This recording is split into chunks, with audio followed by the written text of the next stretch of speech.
आज हम लोग इस वीडियो में कक्षा 6 का साइंस का सेकेंड लेसन देखने वाले हैं, जिसका नाम है वस्तुओं के समूह बनना। वस्तुओं के समूह बनना। वस्तुओं द्वारा किस तरह से उसके समूह का निर्माण होते हैं। हम लोग स्पेशल इस टॉपिक पे चर्चा नहीं करेंगे ये क्या लिखा हुआ है, तो वो वस्तु समझ रहे हैं। जितना भी चीजें, जितना भी सामान हम लोग देखते हैं, यूज करते हैं, वो सब के सब वस्तु है। लोहा, टीना, प्लास्टिक, जूता, चप्पल, शीशी, बोतल, टूटल घर द्वार, पारा पारी, जितना भी चीज आप लोग देख रहे हैं, आपका कॉपी, किताब, कलम, बस्ता उस्ता जितना हो गया, सब के सब क्या है, वस्तु है। सब के सब क्या है, वस्तु है। अब उसका गुण और उसका क्या देखना है, इसमें गुण है समूह, उसका समूह। अब समूह क्या होता है, तो यहाँ पे मान लीजिए एक वस्तु, ये क्या है, कोई एक वस्तु, और यहाँ पे भी कोई एक वस्तु, और यहाँ पर भी कोई एक वस्तु। अगर इस तीनों को एक साथ मिला दे, ये भी था वस्तु, ये भी था वस्तु, और ये भी था वस्तु। जब वस्तु को एक साथ मिला देते हैं, दो या दो से अधिक वस्तु को, उसको बोलते हैं वस्तुओं का समूह। से क्या बोलेंगे, वस्तुओं का समूह। वस्तुओं के दो या दो से अधिक वस्तु के मेल को क्या बोलते हैं, वस्तुओं का समूह। क्या कहेंगे उसको, वस्तुओं का समूह। जैसे मान लीजिए यहाँ पे एक कोई लड़का है, एकदम बदमाश है, और यहाँ पर भी है, ये भी बदमाश है, यहाँ पर भी है, ये भी बदमाश है, यहाँ पर भी है, ये भी बदमाश है। अभी सब के सब बदमाश है, जिसे क्या बोलेंगे, बदमाशों का समूह। क्या बोलेंगे इसको, बदमाशों का समूह। आप लोग अगर जानते हैं, व्याकरण पढ़े हुए, तो बताइए बदमाशों के समूह को हिंदी में क्या कहते हैं, तो गिरोह कहते हैं। क्या कहते हैं, गिरोह। क्या कहते हैं, गिरोह। गिरोह का हिंदी अर्थ होता है बदमाशों का समूह। अभी हम लोग हिंदी व्याकरण नहीं पढ़ रहे हैं, अभी हम विज्ञान पढ़ रहे हैं। तो यानी दो या दो से अधिक कोई चीज वस्तु को मिला देते तो क्या बन जाते हैं, समूह बन जाते हैं। क्या बन जाते हैं, समूह। अब इसमें देखना है, हमें पढ़ना है वस्तु के गुण। क्या पढ़ने हैं, अब पढ़ना तो समझ रहे हैं, वस्तु के गुण। पहला क्या पढ़ना है, वस्तु के गुण क्या होते हैं, उसमें तीन ही पढ़ना है। पहला है जो इसमें हम टॉपिक लिख लिए हुए है किताब नहीं मेरे पास टॉपिक देखने के लिए, तो यहीं पे लिख लिए हुए पेज में। उसके बाद पहला क्या है, इसमें पदार्थ के गुण, जिसमें है दिखावट, कठोरता और विलय अविलय। दूसरा है वस्तु जल में कैसे तैरती है। तीसरा है पारदर्शिता। इन्हीं तीन टॉपिक पे हम लोग चर्चा करेंगे। उसके बाद यह चैप्टर हो जाएंगे समाप्त। उसके बाद यह चैप्टर क्या हो जाएंगे, तो पूरी तरह से समाप्त हो जाएंगे। तो चलिए देखते हैं।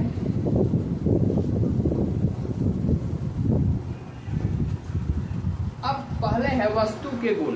पहला क्या है, वस्तु के गुण, यानी पदार्थ के गुण। पदार्थों के गुण। देखिए वस्तु कोई हर एक चीज पदार्थ है। दुनिया के जितना भी चीज आप लोग देख रहे हैं, वो सब के सब क्या है, पदार्थ। सब के सब क्या है, पदार्थ है। लेकिन बहुत सी चीज ऐसे है जो पदार्थ नहीं है, यानी वस्तु नहीं है। प्यार वस्तु नहीं है। प्यार दिखता है, कहीं पे दिखता है कि बॉडी उस दोनों के बीच में 2 किलो प्यार है, का कोई वजन है, वो दिखता है नहीं होता, वो फीलिंग किया जाता है।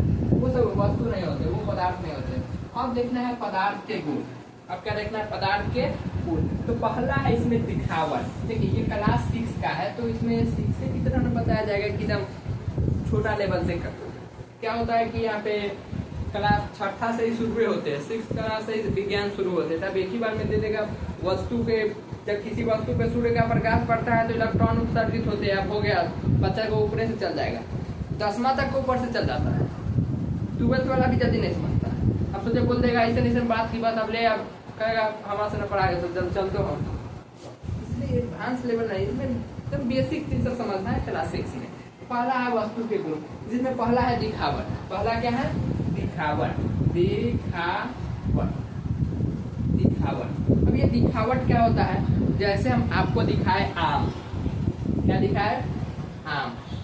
आपको हम दिखा दिए अनार। आपको हम दिखा दिए भैंस। आपको दिखा दिए हम पानी। अब आप लोग बताइए, आम, अनार, भैंस और पानी, क्या चारों एक रंग के दिखते हैं? भैंस देखिए एकदम काला, बड़ा, एकदम चलता है, हिला देता है। पानी देखिए, पीते हम लोग, खाने पीने की चीज में यूज होते हैं, नहाने वहाने सब में यूज होते हैं। अनार देखिए खाने वाला है तो उसका स्ट्रक्चर अलग होते हैं, उसके अंदर छोटा छोटा होते हैं। अब आम देखिए तो उसमें दम बनल रहता है, सोचे थबाक से ना खा जाओ सब। तो चारों का स्ट्रक्चर यानी बनावट क्या है, अलग अलग है। ये दिखाई क्या देता है, अलग अलग दिखाई देते हैं, इसी को कहते हैं दिखावट। तो यहाँ जितना भी पदार्थ होते हैं सभी का दिखावट क्या होते हैं, अलग अलग होते हैं। तो फर्स्ट में चर्चा यही है, हर एक वस्तु का दिखावट क्या होते हैं, अलग अलग होते हैं। जैसे आम थोड़ा, अनार गोल होता है तो आम थोड़ा लंबा होता है, होते हैं कि नहीं। तो ये सब क्या हो गया, इसका अंतर हो गया दिखावट में। भैंस बड़ा होता है तो बकरी छोटा होता है, इसका किसका अंतर है, दिखावट का। किसके अंतर है, दिखावट का। तो ये हो गया इसका दिखावट। पदार्थ का पहला गुण क्या हो गया, दिखावट। यानी जितना भी वस्तु है सभी का दिखावट क्या होते हैं, अलग अलग होते हैं। जितने भी वस्तु है सभी का दिखावट क्या होते हैं, अलग अलग होते हैं। दूसरा है कठोरता। दूसरा क्या है, कठोरता। कठोरता, दूसरा है कठोरता।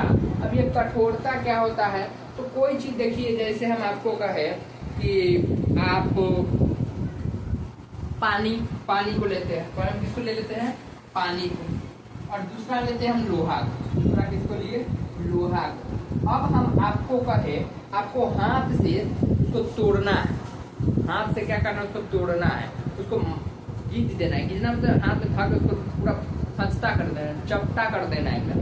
तो आप पानी को कर पाएंगे या लोहा को। एक कागज लिए, चलिए कागज, अब बताइए कागज, पानी, लोहा, किस किस को कर पाएंगे। तो आप कहेगा पानी में तो हाथ डालेंगे तो वैसी पहले से होता है, जिसको हटाइए कीजिए, पूरा इसका कठोरते खत्म है। अब बात करते कागज का और लोहा, कागज का और लोहा का। तो कागज जब हम आपको देंगे तो एक ही बार में आप क्या करेंगे, उसको मोड़ देंगे।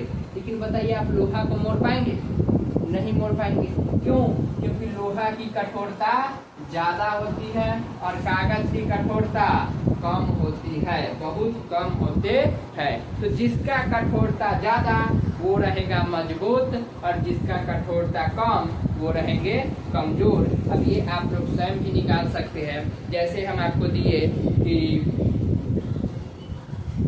जैसे हम आपको देते हैं एक बर्तन, पहला है बर्तन और दूसरा है आम, दूसरा है आम। अब आप लोग को बताना है पका हुआ आम है, इस दोनों में से किसकी कठोरता ज्यादा है, बर्तन का या आम का। इसका जवाब आप लोग को कमेंट में देना है, जो नीचे रहता है कमेंट, उसमें किसकी कठोरता अधिक होंगे, बर्तन का या आम का। हम लोग आसानी से किसको जल्दी से एक ही बार में दबा देंगे। सबसे मुलायम कौन होंगे, बर्तन होंगे जिसमें खाना बनते हैं सो, या जो आम होंगे जो हम लोग खाते हैं सो। समझ में आया कि नहीं। तो इसका जवाब आप लोग को कमेंट में देना है। अब देखिए कठोरता, तो जितना भी पदार्थ है उस सभी की कठोरता क्या होती है, अलग अलग होती है। कोई चीज जल्दी टूट जाती है, जैसे हमारे हाथ में चौक है, फटाक से ना भी हम उंगली इसको नीचे करेंगे तो टूट जाएंगे, इसका कठोरता क्या है, कम है। अब इसी में हम कांटी ला दे, कील ला दे, उसके बाद उसको करें तो टूटेगा नहीं, टूटेंगे। क्यों, क्योंकि इसकी कठोरता ज्यादा होती है।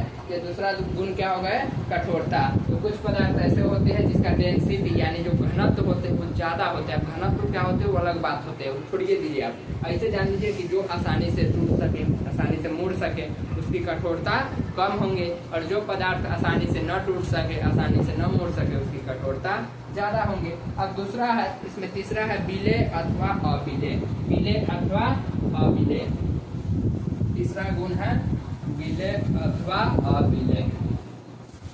विलेय अथवा अविलेय। अब देखिए विलेय, चित्र है विलेय अथवा, अथवा मतलब और, या अविलेय, अविलेय। अब देखिए यह विलेय क्या है और अविलेय क्या है। तो वैसे चीज, वैसे वस्तु जो पानी में घुल जाए उसको कहते हैं विलेय। वैसे वस्तु जो पानी में घुल जाए उसको क्या कहते हैं, विलेय। क्या कहेंगे उसको, विलेय। देखिए चौक टूट गया तो चौक का कठोरता कम होता है। तो वैसे चीज कठोरता कैसे निकालेंगे, तो किसी चीज से तुलना करके निकाला जाता है दो चीज में। जैसे एक चौक था तो इसको टूट गया आसानी से, तो आपको लगेगा कि कठोरता कम होता है। अब इसी में हम आपको किसी ऐसा चीज को दे दें जो उससे भी आसानी तरह से टूट जाए, तो किसका कठोरता कम हो जाएगा, उस चीज का जिसको हम दिए हैं। तो कंपैरिजन किया जाता है दो चीज में तुलना करके कि किसकी कठोरता ज्यादा है और किसका कम है। वैसे वस्तु जो पानी में घुल जाए उसे क्या बोलते हैं, विलय। और वैसे वस्तु जो पानी में न घुल सके उसे क्या बोलेंगे, अविलय। क्या बोलेंगे उसको, अविलय। जैसे देखिए चीनी पानी में क्या हो जाते हैं, घुल जाते हैं, तो चीनी क्या है, विलय है। नमक पानी में घुल जाते हैं तो नमक क्या है, विलय है। नमक क्या है, विलय है। तो वैसे पदार्थ जो पानी में घुल जाए उसको क्या बोलते हैं, विलय। अब हम रख दिए पानी में घुलने के लिए लोहा को। अब आप बताइए लोहा घुल पाएंगे, तो आप कहेगा लोहा तो नहीं घुलेंगे, तो लोहा विलय होंगे, तो लोहा विलय नहीं होंगे। जब ये विलय न होंगे तो क्या हो जाएंगे, अविलय। क्या हो जाएंगे, अविलय। क्या हो जाएंगे, अविलय। याद रहेंगे, क्या हो जाएंगे, अविलय। तो वैसे वस्तु जो पानी में घुल जाए उसे क्या बोलते हैं, विलय। और वैसे वस्तु जो पानी में न घुल सके उसे क्या बोलेंगे, अविलय। क्या बोलेंगे उसको, अविलय। मुझे उम्मीद है आप लोग विलय और अविलय भी समझ गए होंगे। अब हम लोग समझेंगे वस्तु को तैरने की प्रोसेस। कोई वस्तु तैर जाता है पानी में तो कोई डूब जाता है।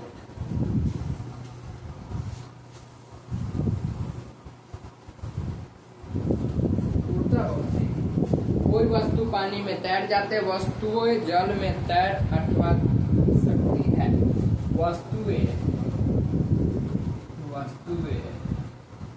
जल में तैर अथवा डूब सकती है। वस्तुएं जल में तैर अथवा डूब सकती है। अब कैसे तैर सकती है और कैसे डूब सकती है, अब इसकी चर्चा करते हैं। मान लीजिए यह जल है, यह क्या है, जल है, यह पूरा का पूरा जल है, यह पूरा जल है। अब हम क्या करते हैं इसमें,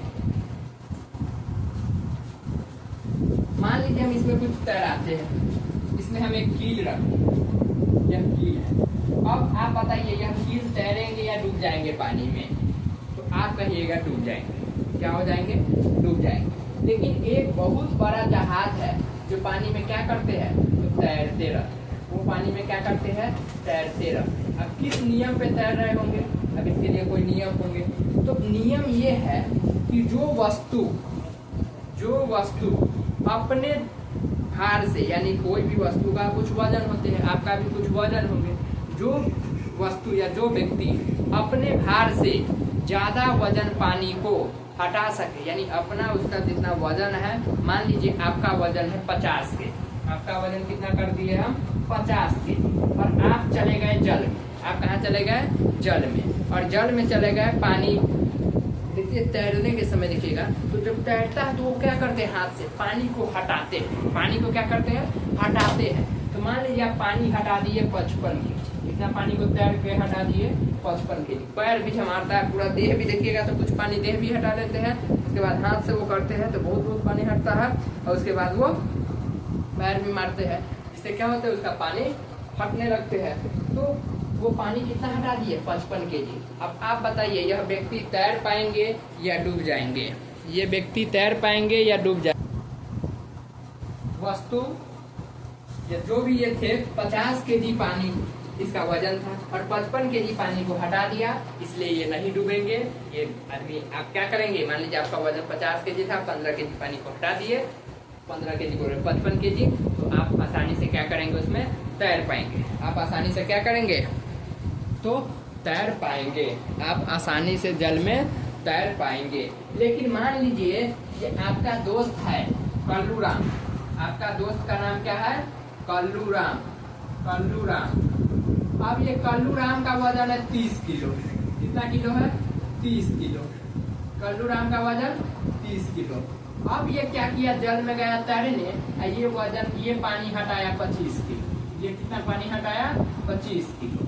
अब 25 किलो नहीं, यहाँ पे लीटर होता है। अभी 25 किलो पानी को हटा दिया। अब बताइए ये कल्लू राम डूब जाएगा या बच जाएगा? कहिएगा कल्लू राम डूब जाएंगे। कल्लू राम क्या हो जाएंगे? डूब जाएंगे। तो अब आप बताइए तैरने का प्रोसेस क्या है? कोई भी चीज जल में तभी नहीं डूबेंगे जब वो अपने वजन से ज्यादा पानी को हटा देंगे।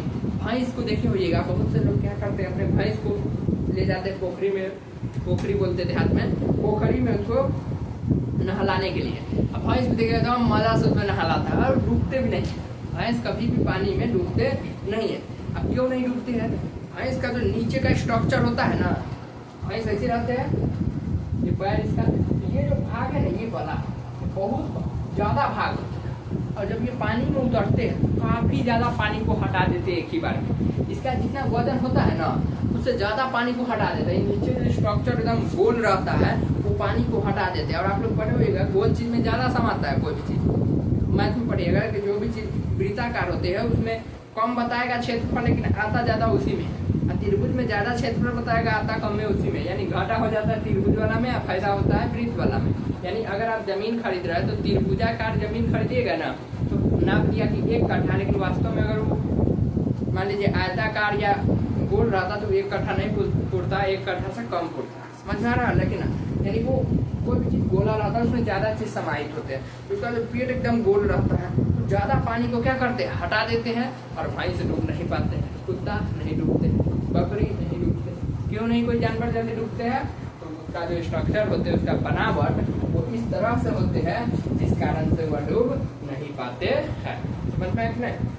आप बताइए बर्फ जल में डूब जाएंगे या नहीं डूबेंगे? बर्फ जल में डूब जाएंगे या नहीं डूबेंगे? आप कहेगा ये कौन सी सवाल हुआ जी? सवाल का आंसर होगा बर्फ जल में नहीं डूबेंगे। बर्फ जल में नहीं डूबेंगे। क्यों नहीं डूबेंगे? क्योंकि बर्फ का जो आकार होता है वो जल के बर्फ का जो आकार होता है उसका डबल हो जाता है जल से अपेक्षा। यानी जब तक जल है कोई चीज, वो बर्फ बदलेगा तो उसका आकार बढ़ जाता है। आकार क्या हो जाते हैं? बढ़ जाते हैं।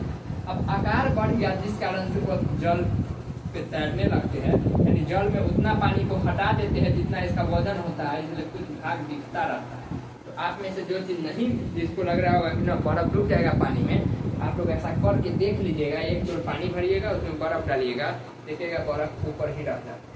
बर्फ क्या करेंगे? ऊपर ही रह जाएंगे। अब देखिए कोई भी चीज पे तैर रहा है तो किसी न किसी कारण से तैर रहा होगा, किसी न किसी बल से तैर रहा होगा। उस बल को कहते हैं उत्प्लावन बल। क्या कहते हैं? उत्प्लावन बल। बल का नाम क्या है? उत्प्लावन बल। उत्प्लावन बल कौन सा बल है? उत्प्लावन बल। कोई भी वस्तु, आप क्वेश्चन यह पूछेगा कि कोई भी वस्तु जल में किस बल से तैरते रहते हैं, तो उत्प्लावन बल के कारण। किस बल के कारण तैरते रहते हैं? तो उत्प्लावन बल के कारण। कोई भी वस्तु जल पे किस बल के कारण तैरते रहते हैं? तो उत्प्लावन बल के कारण। और उसका उत्प्लावन बल का क्या प्रोसीजर है? तो आप अपने वजन से ज्यादा पानी को हटा दीजिए, तो आप क्या करेंगे? तैर पाएंगे। तो कोई भी वस्तु क्यों तैर पाते हैं? तो उत्प्लावन बल के कारण। अब देखते हैं अगला है पारदर्शिता।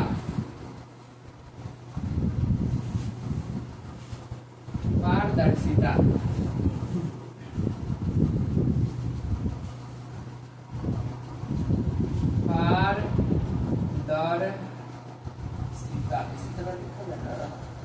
पारदर्शिता। अब ये पारदर्शिता क्या होती है तो समझिए। पारदर्शिता, पार मतलब वो एक पार से एक पार, यानी इधर से उधर। दर्शिता मतलब हम उसको दर्शन कर सकते हैं, देख सकते हैं। इस पार से उस पार देख सकते हैं, नहीं देख सकते हैं, उसी को क्या बोलते हैं? पारदर्शिता। अब ये पारदर्शिता के जो जितना भी वस्तु होते हैं वो 3 प्रकार से बांटे जाते हैं। पारदर्शिता के आधार पे वस्तु को कितने भाग में बांटे जाते हैं? 3। कितने भाग में बांटे जाते हैं? 3। पहला होते हैं पारदर्शी। पहला क्या होते हैं? पारदर्शी। पहला क्या होते हैं? पारदर्शी। यानी वैसे वस्तु जिसके आर पार हम लोग देख सके उसे क्या कहते हैं? पारदर्शी। वैसे वस्तु जिसके आर पार देख सके, वैसे वस्तु इसके दूसरे तरफ के वस्तु को या दृश्य को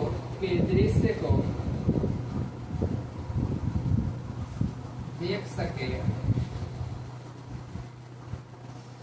उसे पारदर्शी कहते हैं। यानी वैसे वस्तु जिसके एक तरफ से उस तरफ देख सके उस वस्तु को क्या कहेंगे? पारदर्शी। जैसे देखिए शीशा, अब कैसा शीशा? तो मुंह देखने वाला शीशा नहीं, वैसा शीशा जिसके आर पार देख सकते हैं, इसको तो एनक बोलते हैं। शीशा हो गया जिसके आर पार देख सकते हैं, जैसे कोई गाड़ी हो गया, जैसे कोई टेम्पू हो गया। टेम्पू में जो आगे शीशा लगा होता है ड्राइवर के सामने, वो क्या रहते हैं? इस पार से उस पार दिखते हैं कि नहीं, इसको क्या बोलेंगे? पारदर्शी। और देखिए पानी यानी जल में भी आर पार दिखता है। आप लोग जो रोड में पानी भरते हुए देखिएगा, डोल का निचला तल दिखता है। और डोल में जब आप किसी बोतल में पानी भर के देखिएगा तो थोड़ा धुंधला दिखेगा, लेकिन दिखता है। ये सब क्या हो गया? पारदर्शी का उदाहरण है। अगर चाहिए तो जल को हटा सकते हैं, जल को हम पारभाषी में भी लिख देंगे क्योंकि वो धुंधला दिखाता है। क्या हो गया? पहला शीशा। पहला क्या हो गया? शीशा। यानी हम शीशा को क्या कर सकते हैं? आर पार देख सकते हैं। अब आते हैं अपारदर्शी। इसके बाद क्या होता है? अपारदर्शी। अब ये अपारदर्शी क्या है? तो पारदर्शी के उल्टा होंगे। पारदर्शी के क्या होंगे? उल्टा होंगे। तो इसमें बताइए हम वस्तु को आर पार देख सकते हैं? तो आप कहिएगा नहीं, हम लोग वस्तु के आर पार इसमें नहीं देख सकते हैं। अपारदर्शी में वस्तु के आर पार नहीं देख सकते हैं। अपारदर्शी में वस्तु के आर पार नहीं देख सकते हैं। जैसे बात करें कोई चीज, दीवार हो गया। अब ये जो दीवार है, इस दीवार के उस तरफ क्या है वो हम लोग देख पा रहे हैं? नहीं देख पा रहे हैं। आपके घर में जो बुक है यानी किताब, अब कोई किताब है, इस किताब के कोई किताब और रखती है सामने, अब किताब को उस तरफ कोई चीज को हम लोग देख पाते हैं? नहीं देख पाते हैं। तो उस वस्तु को क्या कहेंगे? अपारदर्शी। क्या कहेंगे उसको? अपारदर्शी। और तीसरा होता है पारभासी। तीसरा क्या होते हैं? पारभासी। अब ये पारभासी क्या है? तो वैसे वस्तु जिसके आर पार देख तो सकते हैं लेकिन धुंधला दिखे। कैसा दिखेगा? धुंधला। धुंधला। कैसा दृश्य दिखेंगे? धुंधला दिखेंगे। उसको क्या बोलते हैं? पारभासी। क्या बोलेंगे उसको? पारभासी। इसमें जल अच्छा उदाहरण आ जाते हैं। जल में दिखता है तो कैसा दिखता रहता है? धुंधला दिखता है। और पारदर्शी में भी कहीं कहीं जल आ जाते हैं क्योंकि कहीं कहीं साफ भी दिखता है। जब आप जल को डोल में देखिएगा तो बहुत साफ दिखता है, इसको यहाँ भी देख सकते हैं। लेकिन जब आप जल को किसी बोतल में लगे देखिएगा तो थोड़ा धुंधला दिखता है, लेकिन दिखता है। लेकिन क्या होते हैं? दिखते हैं। और इसमें बात करें तो तेल लगा कागज, तेल लगा कागज, कागज। अब वैसे कागज जिसमें आप तेल लगा दीजिए। अब कौन तेल लगाना है? तो कड़वा तेल लगा देना है, सरसों का तेल जिसे बोलते हैं। उस तेल को आप कागज पे लगा दीजिए। उसके आर पार जब ताकिएगा आराम से तो आपको कुछ बात की चीज दिखेंगे, लेकिन कैसा दिखेंगे? धुंधला दिखेंगे। इसलिए उस पदार्थ को क्या बोलेंगे? पारभासी। यानी वैसे पदार्थ जिसको हम लोग आर पार देख सकते हैं उसको कहते हैं पारदर्शी। वैसे पदार्थ जिसके आर पार नहीं देख सकते हैं उसको कहते हैं अपारदर्शी। वैसे पदार्थ जिसके आर पार तो देख सकते हैं लेकिन धुंधला देखेंगे उसको क्या बोलेंगे? पारभासी। क्या बोलेंगे उसको? पारभासी। तो हम लोग पारदर्शिता भी क्या करते हैं? देख लिए। तो यहीं पे यह चैप्टर खत्म होते हैं और जितना भी इसका क्वेश्चन होंगे वो नोट्स में सोल्व मिलेंगे। तो फिर मिलते हैं किसी अगले वीडियो में। तब तक के लिए आप लोग अपना ख्याल रखेंगे। फिर मिलेंगे अगले वीडियो में।